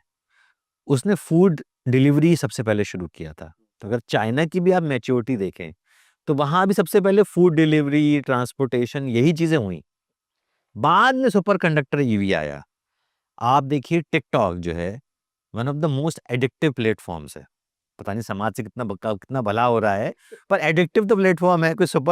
कोई कोई सुपर कंडक्टर या कोई ईवी तो नहीं बना रहा है वो, लेकिन वो चाइना का ही है। तो चाइना की भी मैच्योरिटी कर्व ऐसी रहा है। अब आप, अगर हम मुझे आज कुछ डिफेंस पे बनाना है या मुझे ईवी बनाना है, उसके लिए ना बहुत पेशेंट कैपिटल चाहिए, क्योंकि मुझे बहुत सारे एक्सपेरिमेंट करने होंगे, रिसर्च करने होंगे। हो सकता है 5 साल लग जाए कुछ बनाने में। तो क्या वो कैपिटल है आज इंडिया में? शायद नहीं है। पर क्या वो आएगी? ऑफ कोर्स आएगी। तो मैं, जो पीयूष गोयल जी बोल रहे हैं, बोल एकदम सही रहे हैं। लेकिन समय लगता है इन चीजों में। अभी हमारी स्टार्टअप इंडस्ट्री बेरली 10-12 साल पुरानी है। राइट। यूएस की पता नहीं 50 साल, 60 साल, 70 साल पुरानी है। यूएस ने गूगल को जन्म दिया है, एयरबीएनबी को दिया है। तो आप देखिए, आप आज हम लोग बात कर रहे हैं, अगर हम फिर से मिलते हैं 5 साल 7 साल बाद, राइट। तो आप देखेंगे कि अवश्य कंपनीज आएंगी। आज भी डिफेंस में बहुत सारे स्टार्टअप्स हैं जो ड्रोन बना रहे हैं, मिसाइल्स बना रहे हैं, तो आ रहे हैं वो, क्योंकि एनीवे गवर्नमेंट इंडिजीनियस पे फोकस कर रही है। पर हाँ, बात तो उनकी सही है, पर मैच्योरिटी है कर। सबसे बूमिंग इंडस्ट्री कौन सी है आपकी तरफ से, कि मतलब कि ये इंडस्ट्री बहुत काफ़ी बूम हो रही है और इसमें थोड़ा एंटरप्रेन्योर्स को इसमें ध्यान देना चाहिए? देखिए, मेरे ख्याल से इंडिया की स्पेशलिटी ये है कि यहाँ पर बहुत सारी प्रॉब्लम्स हैं, तो बहुत सारी इंडस्ट्रीज आगे से बूम होने वाली हैं। हाँ, अगर आप कुछ हटके इंडस्ट्रीज की बात करें जो शायद इतनी ऑब्वियस नहीं हो, तो उसके अंदर 2 जो दिमाग में आती हैं वो आता है, एक है क्लाइमेट। क्लाइमेट पे, कार्बन क्रेडिट्स पर कैसे बेटर कर सकते हैं, सस्टेनेबिलिटी लिविंग पर, इस पर बहुत काम होने वाला है, यूएस के अंदर ही बहुत हो रहा है। दूसरा पेट्स, अगर आप देखें तो अभी आप अपनी सोसाइटी में देखें तो आज से 5 साल पहले जितने पेट्स होते थे, उसके अंदर बहुत इंक्रीज़ हुआ है। अब बहुत कपल्स बेसिकली जो है शादी के बाद पेट्स लेते हैं, तो हर जगह भी पेट की नंबर बढ़ गए हैं। तो मुझे लगता है पेट रिलेटेड प्रोडक्ट्स जो हैं, वो भी बहुत बड़ा मार्केट है इंडिया में जो आगे आएगा। पर ये केवल वो 2 चीज़ें जो थोड़ा हटके हैं, पर अदरवाइज़ तो मेरे ख्याल से अक्रॉस इंडस्ट्रीज़ बहुत ज़्यादा अपॉर्च्युनिटीज़। अच्छा, एक सर एक बहुत हॉट टॉपिक पे बात करते हैं, करने की कोशिश करते हैं और समझने की वो कोशिश करते हैं कि जैसे मैं भी तो अभी नया-नया एंटरप्रेन्योर बना हूँ, मेरे को तो अभी आइडिया नहीं है, बट कोशिश कर रहे हैं हम जानने की। हर एंटरप्रेन्योर के मन में एक ही सवाल होता है कि हम बहुत सारा पैसा उठाएँ मार्केट से, पैसा उठाते जाए और उसको बर्न करते जाएँ। पर पैसा हम कमा नहीं पा रहे हैं, प्रॉफ़िट नहीं कमा पा रहे हैं। तो क्या हमको ये बर्निंग करनी चाहिए या फिर प्रॉफ़िट पे पहले ध्यान देना चाहिए या नहीं देना चाहिए? तो देखिए, ये डिपेंड करता है कि आप वॉर में हैं कि पीस में, इंडस्ट्री में। तो जैसे आप आज का उदाहरण देखिए, तो अभी जो आपने द 10 मिनट डिलीवरी की बात करी, उसके अंदर जितने प्लेयर्स हैं वो वॉर में हैं। यहाँ पर अगर आप अभी अब 10 मिनट डिलीवरी ऑर्डर करें और प्रॉफिट की बातें करें, तो कोई कस्टमर आपसे ऑर्डर नहीं करेगा, क्योंकि आप प्राइस मीट ही नहीं कर पाएँगे। तो अभी अनफॉर्चुनेट सच्चाई ये है कि इस इंडस्ट्री में इस वक़्त आपके पास पैसा होना ज़रूरी है, क्योंकि कस्टमर को डिस्काउंट चाहिए, बिकॉज़ अगला पार्टी डिस्काउंट दे रहा है। तो इसके अंदर आप ये मॉरल हाई ग्राउंड नहीं ले सकते कि नहीं भाई, पैसा, प्रॉफिट इज इंपॉर्टेंट, तो मैं नहीं करूंगा। लेकिन बाकी 90% केसेस के अंदर ये पास में जरूर हुआ है कि लोगों ने खूब सारा पैसे बर्न करें और सोचा है मार्केट ले लें, फिर देखा जाएगा।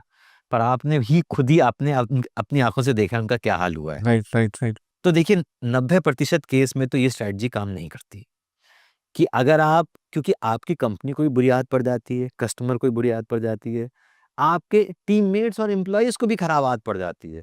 उनको भी फिर आप प्रॉफ़िट के लिए बोलो, उन्हें बहुत तकलीफ़ होती है कि अरे अभी तक तो हम लोग ग्रोथ की बात कर रहे थे। तो देखिए, बिज़नेस का तो पहला असूल ये है कि शुभ लाभ। अब लाभ ही नहीं हो रहा तो बिज़नेस का फ़ायदा क्या है? तो इवेंचुअली तो ये ट्रुथ कैच अप करेगा ही करेगा। आप इस 10 मिनट डिलीवरी के अंदर भी एक दिन प्रॉफिट तो बनाना ही पड़ेगा, क्योंकि इन्वेस्टर्स भी कितने दिन इस पे बेसिकली आपको पैसा चलाने देंगे। राइट। तो जितनी जल्दी आप पैसा चलाना बंद करें उतना बेटर है। मेरे को सर बहुत सारे ऑडियंस मेरे को कमेंट में बॉक्स में लिखती है कि Abhishek you are very old mindset. पैसा तो ऐसे चुटकी में बनाया जा सकता है। मैं हर पॉडकास्ट में ये सवाल ज़रूर पूछता हूँ, हर एंटरप्रेन्योर से पूछता हूँ ताकि मैं एक जवाब दे सकूँ ऑडियंस को कि क्विक मनी तो नहीं कमाया जा सकता है। मतलब ऐसा नहीं कि आज आपने कुछ बोला और 1.5 साल में आप एक करोड़पति बन गए और बढ़िया एकदम बीएमडब्ल्यू में उतर रहे हो। क्या ये पॉसिबल है सर? नहीं, नहीं, पॉसिबल है तो कैसे पॉसिबल? नहीं, नहीं, ये तो पॉसिबल नहीं है, तो आप एकदम ठीक बोल रहे हैं। आई थिंक ऐसी जभी भी कोई स्टोरी होती है जो कि वो सेंसेशनल होती है, तो वो ज़्यादा फेमस हो जाती है। लेकिन ट्रुथ यही है कि भई, आपको अपना बिज़नेस बनाना है, अगर पैसे बनाने हैं, तो तभी होगा जब कस्टमर आपका प्रोडक्ट खरीदेगा, उस दाम पर जो सस्टेनेबल हो। क्योंकि आप कुछ लोगों को कुछ समय तक तो बना सकते हैं मूर्ख, लेकिन ना तो इन्वेस्टर्स भी यहाँ बहुत होशियार हैं, आईपीओ मार्केट में भी लोग होशियार हैं। देखिए, पहले कुछ लॉस मेकिंग आ भी गई थी स्टार्टअप्स, अब तो नहीं आ पा रही हैं आसानी राइट। से। तो मैं तो एकदम आपसे सहमत हूँ, इसमें कोई ओल्ड या न्यू वाली बात नहीं है। ये तो बिज़नेस का सत्य हमेशा ही रहेगा, 10 साल पहले भी था और शायद 1000 साल बाद भी रहेगा, कि बिज़नेस का पहला ऑब्जेक्टिव प्रॉफिट बनाना। राइट। हाँ, वी आर वेरी थैंकफुल कि अभी इन्वेस्टर्स की वजह से आपको कुछ साल मिलते हैं, जब तक आप वहाँ तक पहुँचते हैं। तो हमें, मतलब ये बहुत अच्छी बात है, लेकिन फाइनली प्रॉफिट ही चाहिए। मतलब अर्ली मनी नहीं बनाया जा सकता, जल्दी नहीं बनाया जा सकता बिल्कुल भी। अभी एक कंपनी और आई सर, कंपनी का नाम भी लेते हैं ब्लू स्मार्ट। और उसके बारे में इतनी बातें बोली जा रही है, आपके का क्या ओपिनियन है इसके बारे में? तो जी बेसिकली अब मतलब स्टार्टअप का होके तो हम शर्मिंदा ही हो सकते हैं इस बात के लिए, और अब क्या बोल सकते हैं। पर यही बोल सकते हैं कि देखिए 100 कंपनीज आती हैं तो उसके अंदर 2-3 में ऐसा गड़बड़ होती है, और ऐसा नहीं है कि स्टार्टअप्स में ही है। अगर आप नॉर्मल भी लिस्टेड मार्केट देखें तो अभी कुछ साल पहले मनपसंद करके कंपनी थी, उसका भी ऐसे केस निकला था। तो देखिए कुछ केसेस तो ऐसे गड़बड़ निकलते हैं। एक ही तरीका है इसका कि एज ए इन्वेस्टर आप डाइवर्सिफाइड रहिए। कभी भी किसी एक कंपनी में ज़्यादा पैसे मत लगाइए, हमेशा बेसिकली 20-25 कंपनी में पैसे लगाइए।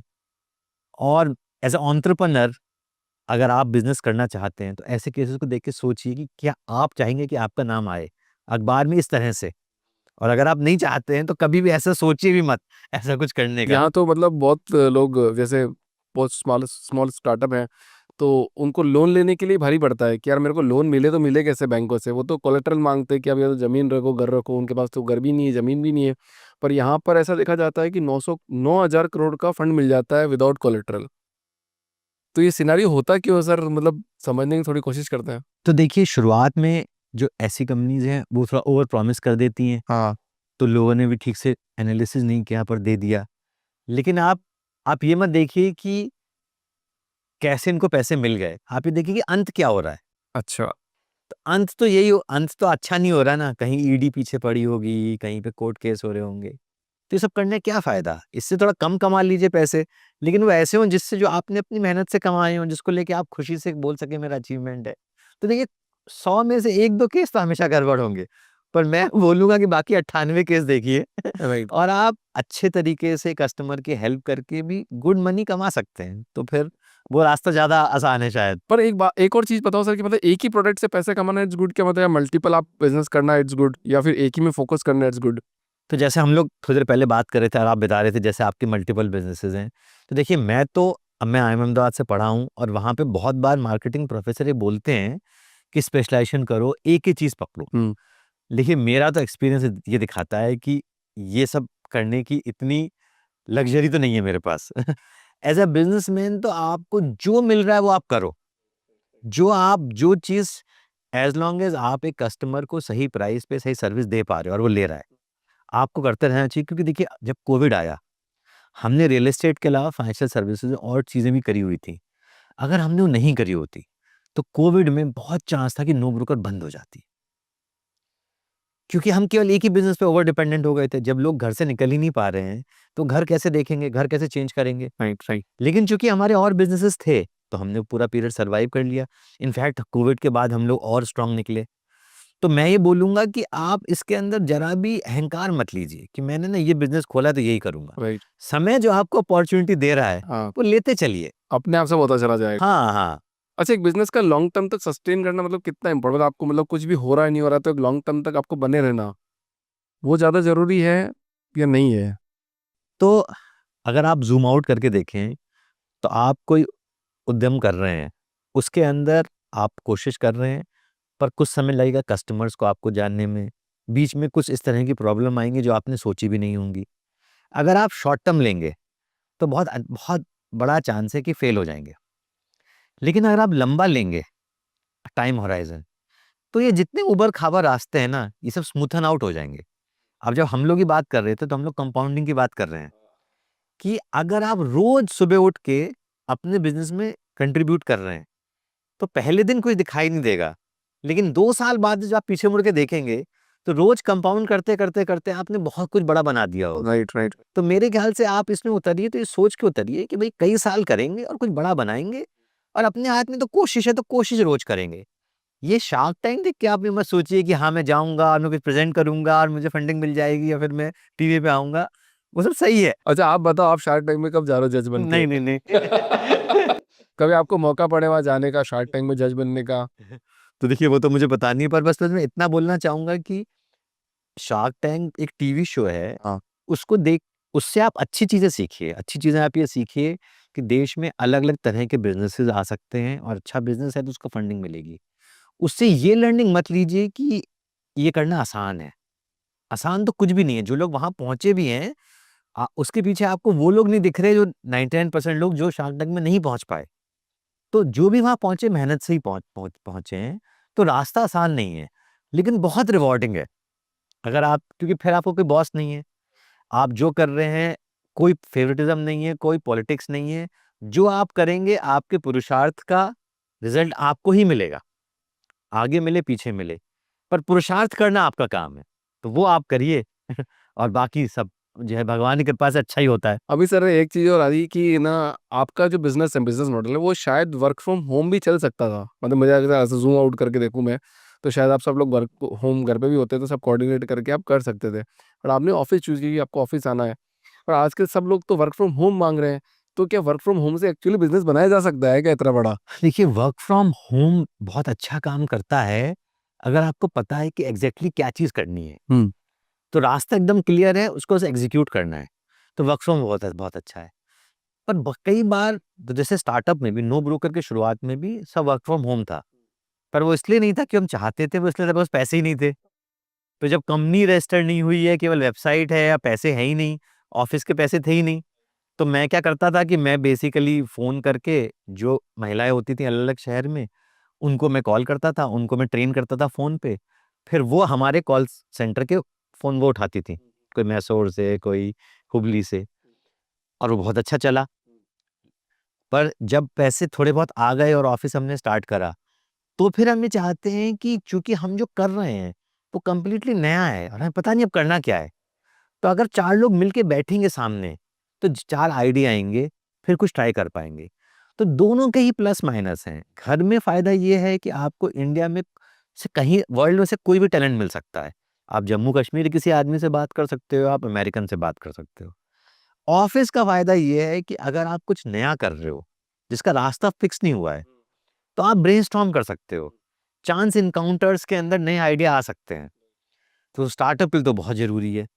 तो मेरा एडवाइस तो ये होगा कि अगर आप अफ़ोर्ड कर सकते हो, तो चाहे कॉफ़ी शॉप में मिलो, लेकिन नए स्टार्टअप आइडिया के लिए फ़ेस टू फ़ेस मिलने से बहुत फ़ायदे हैं। विदाउट डिस्कशन आई थिंक आप आगे नहीं बढ़ सकते। आपने जो बात बोली ना बिल्कुल सही, क्लैरिटी अगर है तब तो सब चल जाएगा कि यहाँ पता है उसको ये करना है, इसको ये करना है।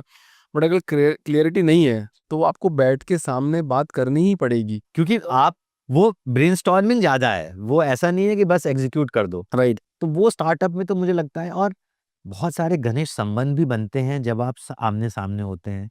और जब कंपनी परेशानी में होती है, जो कि हमेशा कभी ना कभी आने वाली है ही आपकी जर्नी में, तो वो जो घनिष्ठता होती है, जो लोगों के बीच बनी है, क्योंकि उन्होंने अच्छे-बुरे समय देखे हैं, वही घनिष्ठता हेल्प करती है एक-दूसरे को एनकरेज करने के लिए, सँभालने के लिए। एक कंपनी होती है सर 1 से 10 तक, तब फाउंडर को सारा काम करना पड़ता है। फिर जाती है 10 से 50 तक, तब भी फाउंडर सारा काम करता है। फिर जब वो 51 से 200 तक होती है, तब भी फाउंडर इन्वॉल्व रहता ही है, तब लीडर्स नहीं बनते हैं, चीज़ें नहीं बनती हैं।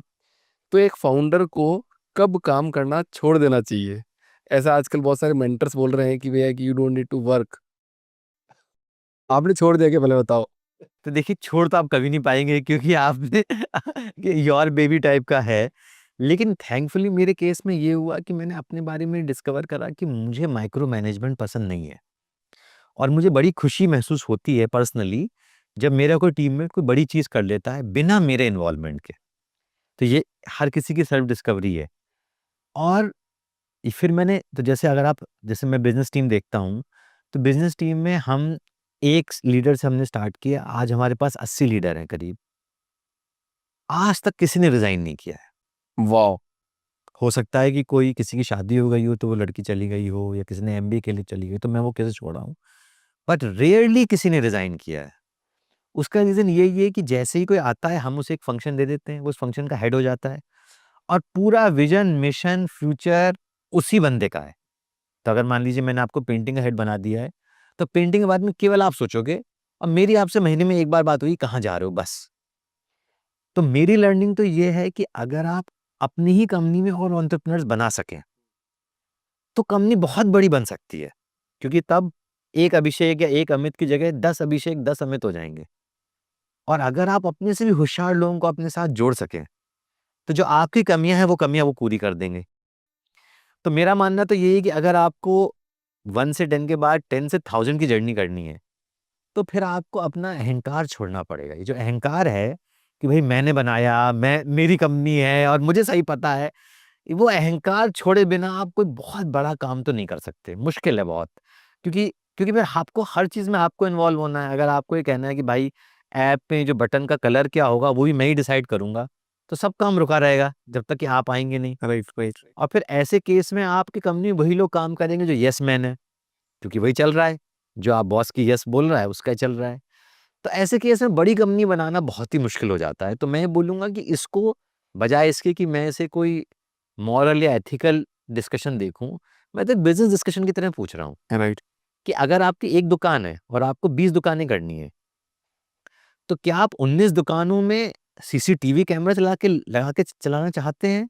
कि आप 19 एंटरप्रेन्योर अगर पकड़ लें, जो कम रिस्क के साथ आपके साथ जुड़ना चाहें, वो ज़्यादा फ़ायदेमंद होगा। Absolutely right.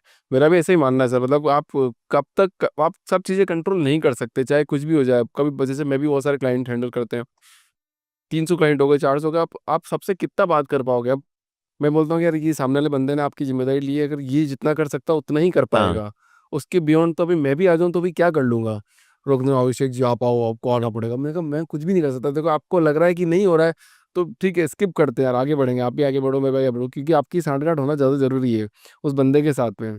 तो जब तक वो मैं भी फ्री छोड़ देता हूँ पूरा, कि यार कंप्लीटली फ्री, जैसा करना है वैसा करो, कोई दिक्कत नहीं। क्लाइंट गलती हो गई, नहीं हो रहा तो बोल दो कि भैया हमसे नहीं हो सकता, बात ही खत्म। और ऐसे में अगर आप अपने टीममेट का सपोर्ट करते हैं, राइट। तो उस टीममेट का भी साहस बहुत बढ़ता है, उसका भी ढाँढस बढ़ता है कि हाँ भाई, मेरा बॉस मेरा मेरा साथ दे रहा है। अगर आप उसको उसको डाँटना तो बहुत आसान है। अगली बार वो हर चीज़ आपसे पूछ के ही करेगा। राइट। फिर आपके 300 क्लाइंट कभी हो भी नहीं पाएँगे। क्योंकि राइट। आपके सक में इतना टाइम हो ही नहीं पाएगा कि आप 300 लोग मैनेज कर पाओ। अच्छा सर, एक चीज़ और बताऊँ लास्ट में, कि जैसे अपन जो मार्केट कैप देखते हैं वो सोचते हैं ना कि इतना परसेंटेज से बढ़ रहा है, मतलब 25% से बढ़ना चाहिए। तो एक बिजनेस एक पॉइंट पे आके ऐसा हो जाता है कि आपके जो एक्सपेंसेस है वो तो हैवी होते रहते हैं। मान लो आपकी टीम में 1000 लोग हैं, आप 10 करोड़ की सैलरी दे रहे हो, तो वो 10 करोड़ की अगले साल बढ़ के 20% से वो 12 करोड़ हो जाएगी, हाँ जी। और आपका धंधा उतना नहीं बढ़ेगा। तो उस पॉइंट पे क्या करना चाहिए? वो वॉर टाइम पे तो ठीक है, क्योंकि आपको सर्वाइव होने के लिए फाइट कर रहे हैं। लेकिन एक बार वो वॉर टाइम निकल गया, आप पीस टाइम पे हो, यानी कि आप नॉर्मल बिज़नेस बिल्ड कर रहे हो, कोई आप पे एक्जिस्टेंस का थ्रेट नहीं है। ऐसे केस में जितनी जल्दी आप इसको रिवर्स करो उतना बेटर है। क्योंकि आपने एक बार कंपनी में आदत डाल दी कि 10 करोड़ का रेवेन्यू है और 15 करोड़ का एक्सपेंस है। तो हम खुद ही लॉस मेकिंग से प्रॉफिट मेकिंग की तरफ जा रहे हैं। तो हम खुद ही देख रहे हैं कि इसमें बहुत समय लग जाता है। तो बुरी हैबिट्स जितनी कम बिल्ड हो उतना अच्छा है। राइट। ये मैं आपके माध्यम से मैसेज देना चाहूँगा खुद को भी और हर किसी और को भी, कि लॉस में तो कभी बिज़नेस चल ही नहीं सकता लॉन्ग टर्म में। ये तो आप समझिए कि चूँकि वीसीज़ हैं कंट्री में, तो पेशेंस है, तो हम लॉस में कर पा रहे हैं। लेकिन बिज़नेस का ऑब्जेक्टिव लॉस था ही नहीं। तो आप कभी भी ऐसे लोगों को मत देखिए जिन्होंने लॉस में किया, बेच दी कंपनी, अमीर हो गए, भाग गए। उनको उदाहरण मत देखिए। कभी नहीं देखना उनको। नहीं देखिए, क्योंकि आप उनको देखिए जो सच में आज चारों तरफ हैं, जिन्होंने कुछ बड़ा बनाया है, जिनका सम्मान है समाज में। उन्होंने कुछ बड़ा बनाया है तो वो टिके रहे हैं और उन्होंने प्रॉफ़िट बनाया है या बनाने वाले हैं। तो आई थिंक जो सिंपल ओल्ड जो सेंस आपने बिज़नेस का बोला, वो आज भी ट्रू है और हज़ार साल बाद भी ट्रू रहेगा। और वो रास्ता ज़्यादा आसान है। तो अपना एक आइडिया चुनिए, उस आइडिया के लिए कस्टमर से बात करिए, ये सुनिश्चित करिए कि वो आइडिया में कस्टमर पैसे देगा, और उस आइडिया के पीछे पड़ जाइए और छोड़िए मत उसको जब तक आप सफल नहीं हो जाते हैं। और अगर आप उसे नहीं छोड़ेंगे तो आप पक्का सफल होंगे ही होंगे। Absolutely right. अच्छा सर, एक बात बताओ, एक और अपन थोड़ी देर पहले कमरे में बात कर रहे थे, मैंने बोला था ना कि आप बिज़नेस बना रहे हो, मान लो 100 करोड़ का फंडिंग आ भी गया और आपने पूरा इन्वेस्ट कर भी दिया, तो ऐसा नहीं होगा कि सारे के सारे कस्टमर आपके पास आ जाएँगे। क्या ऐसा होता है या नहीं होता है? नहीं सर, ऐसा बिल्कुल भी नहीं है, क्योंकि आप ही सोचिए, अगर मैं आपको अभी बहुत सारे ऐड दिखाने लग जाऊँ किसी भी वस्तु का जो कि आप खरीदने वाले नहीं थे, आप थोड़ी खरीद लोगे उसमें डिस्काउंट है। हमारे वाले बिज़नेस में अगर मैं आपको ऐड दिखाऊँ अभी, रोज़ दिखाऊँ कि आप नया घर घर चेंज कर लो, पर आप खुश हो अपने घर से। आप अपना मान लो किराए पे रहते हो, आप क्यों घर छोड़ोगे अपना घर? राइट। या अगर नया खरीदना है तो केवल एक ऐड से थोड़ी ले लोगे। तो ये ना बहुत ओवर सिम्प्लिफिकेशन है कि आपके पास मार्केटिंग मनी आ जाए, तो आप कुछ भी बन सकते हो। अगर ऐसा होता, तो सारी कंपनी टाटा अंबानी की होती हैं आज, कोई स्टार्टअप होती नहीं। तो थैंकफुली ऐसा नहीं है, पैसे से कुछ हेल्प हो सकती है। लेकिन अगर अभी हम पिछले 10 सालों का देखें तो कितनी कंपनीज़ हैं, जिनके नाम फेमस है, जिन्होंने बहुत पैसे रेज़ करे, जिन्होंने एक-एक सेलिब्रिटी को हायर किया। कहाँ है वो आज कंपनीज़? तो केवल पैसे से तो नहीं हो पाया ना। तो वो हो सकता है कि वो 2 दिन की चाँदनी लगी हो, कि वो पैसे आ गए तो बहुत एड्स आ गए, आईपीएल में ऐड कर दिया। लेकिन आप फिर उन कंपनीज़ को देखिए, लॉन्ग टर्म में तो कैच अप कर ही जाता है। तो बिजनेस चलाने के लिए क्या जरूरी है आपके हिसाब से? क्या क्या चीजें होनी चाहिए कि ये सब होना चाहिए? तो बिजनेस चलाने के लिए आपको केवल अपना थोड़ा साहस और दृढ़ निश्चय चाहिए, बस। इसके अलावा आपको कुछ भी और नहीं चाहिए। बाकी चीज़ें इन 2 चीज़ों के बाद अपने आप आ जाती हैं या आ जाएँगी। अगर आपने निश्चय कर लिया है और आप कस्टमर से बात कर रहे हैं, तो प्रोडक्ट भी बेटर होता जाएगा। प्रोडक्ट अच्छा होगा तो कोई ना कोई इन्वेस्टर उसकी ताकत देखेगा ही, आपको इन्वेस्टमेंट भी मिलेगा ही। उसके बाद आप कस्टमर का सुनते रहेंगे, बाकी लोगों का नॉइज़ इग्नोर कर देंगे, तो आप भी अपने प्रोडक्ट सर्विसेज़ इम्प्रूव करते चलेंगे और फिर ओवर टाइम ये कंपाउंडिंग होती जाएगी। अमित सर, बहुत बहुत धन्यवाद आपका इस शो में आने के लिए। एक लास्ट बहुत सॉलिड कोटेशन चाहिए अभिषेक व्यास के लिए और अभिषेक व्यास जितने जितने भी एंटरप्रेन्योर हैं उनके लिए, कि लाइफ में सक्सेसफुल बनना है तो ये काम करने पड़ेंगे और ये नहीं करने पड़ेंगे। तो जी मैं तो रिस्क पे ही बोलूँगा, not taking any risk is the biggest risk in life. Risk नहीं लेना सबसे बड़ा रिस्क है। तो रिस्क बिल्कुल लीजिए और कुछ भी नहीं होगा, और आप कैलकुलेटेड रिस्क लीजिए। सोचिए कि अच्छा 6 महीने, साल भर का रिस्क ले रहे हैं। लेकिन ऐसा कभी नहीं होना चाहिए कि आपको दूसरों को देख के हमेशा लगे आए काश मैं भी ऐसा ट्राई करता। तो आपके अगर मन में कुछ इच्छा है अपना करने की, तो आप बिल्कुल करिए। राइट। अभी बेस्ट टाइम है इंडिया का नेक्स्ट 20 इयर्स के अंदर। अगर अभी आपने अपनी इच्छा से नहीं किया तो फिर कभी नहीं कर पाएँगे। आपको लगा था कभी पॉडकास्टिंग इंडस्ट्री में ऐसा इवॉल्वेशन आएगा, आप ऐसे पॉडकास्ट में जाके बात करेंगे? नहीं, बिल्कुल भी नहीं, क्योंकि जब मैंने स्टार्ट किया था ऐसा कुछ कॉन्सेप्ट था ही नहीं। हाँ। लेकिन आज मैं खुद इतने पॉडकास्ट देखता हूँ, तो मैंने आपका पॉडकास्ट भी देखा, तो इतना अच्छा पॉडकास्ट है आपके, तो बहुत आप अच्छा काम कर रहे हैं। Thank you so much sir. तो अभी मतलब तो इसी तरह देखिए कैसे इंडस्ट्री इवॉल्व हो रही है, और इवॉल्व हो रही है तो नए प्रोफेशंस आ रहे हैं, नए बिज़नेसेस आ रहे हैं। अगर हम अगर हम उस पे जंप नहीं करेंगे, तो फिर पीछे रह जाएँगे। Thank you so much sir. और ऑडियंस से एक लास्ट बात करता हूँ मैं। देखो, आज आप जिन व्यक्ति इसको सुन रहे हैं, 8,000 करोड़ से भी ज़्यादा की वैल्यूएशन की कंपनी बनाई है। रियल वैल्यू है, नॉट वैल्यूएशन है। फाउंडर्स जिम को फॉलो करते रहो। लाइफ में अगर आगे बढ़ना है तो निरंतर काम करना पड़ेगा। 20-25 सालों तक काम करना पड़ेगा। 6 महीने की, 4 महीने की जर्नी में आए हो तो उसको छोड़ देना पड़ेगा। और अगर कोई चीज़ ठानी है आप लोगों ने, तो दुनिया इधर से उधर हो जाए, समर्पण का भाव रखते हुए आगे काम करना है अपने को। और फाउंडर्स जिम को फॉलो करना नहीं भूलना है। और सर को भी फॉलो करते रहना है, देखते रहना है सर की जर्नी कहाँ तक जाती है। सर जब 1, 2, 3 बिलियन, 4 बिलियन डॉलर की कंपनी हो जाएगी, तो एक बार फिर आइएगा प्लीज़ नहीं, नहीं, पॉडकास्ट में, बिल्कुल, और हम बिल्कुल। लोगों को बताएंगे देखो 4,000 मतलब 4 बिलियन डॉलर की कंपनी हो गई है। बिल्कुल भी। Thank you so thank much you so sir. Much, thank you.